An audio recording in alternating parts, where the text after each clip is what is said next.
बिस्मिल्लाहिर्रहमानिर्रहीम। नाजरीन, कब्ज़ एक ऐसा मसला है कि जिसमें बहुत से लोग जो हैं वो मुब्तला हैं, जिसमें यकीनन सबसे बड़ा कसूर जो है वो हमारी अपनी डाइट का है, हमारी अपनी रूटीन का है। तो आज की इस वीडियो में मैं इंशाल्लाह आपके सामने एक ऐसा बिल्कुल मामूली सा आपको ऐसा टोटका बताऊंगा कि इस मूवी मदद से आपकी इंशाल्लाह जान जुट जाएगी। इससे पहले कि मैं वो आपको बताऊं, जिन मेरे दोस्तों ने अभी तक मेरे चैनल को सब्सक्राइब नहीं किया, आप चैनल को सब्सक्राइब कर दें और बेल आइकन का बटन लाजमी प्रेस करें ताकि मेरी हर अपलोड वीडियो आप तक पहुंच सके। तो करना क्या है, इसमें दो चीज़ें हैं, एक इसबगोल का छिलका है और दूसरा इसबगोल सालन है।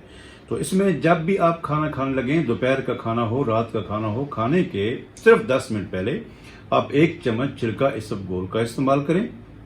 उसके बाद आप रूटीन से खाना खाएं, लेकिन परहेज आपने लाजमी करनी है। यकीनन जो फास्ट फूड है और उसके बेकरी की चीज़ें जो हैं, बाज़ार की जो चटपटी चीज़ें हैं, ये यकीनन जो है वो कोई भी मालिक जो है वो इसको जो है वो सेलेक्ट नहीं करता कि आप ये इस्तेमाल करें।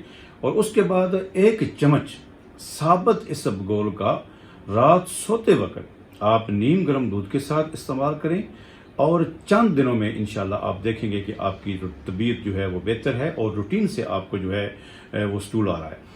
अब इसमें एक मसला बनता है कि जब भी आप किसी मुआलिज से बात करते हैं तो वो कब्ज़ के लिए जब भी कोई दवाई लिखता है तो वो कब्ज़ को तो ठीक करती है, लेकिन उसका जो असल सबब होता है, जो अंतड़ियों की खुश्की होती है, वो अद्वियात उस खुश्की को ख़त्म नहीं करती।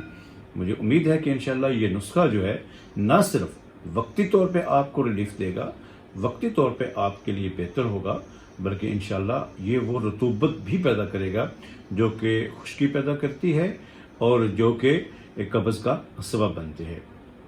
एक बिल्कुल मुख्तसर नुस्खा, चंद रुपए में इलाज, और वो भी आप अपना खुद कर सकते हैं। तो नुस्खा आपके पास आ गया है, इसको इस्तेमाल कीजिएगा। 10-15 दिन, तकरीबन 2-3 हफ्ते आप इस्तेमाल करें।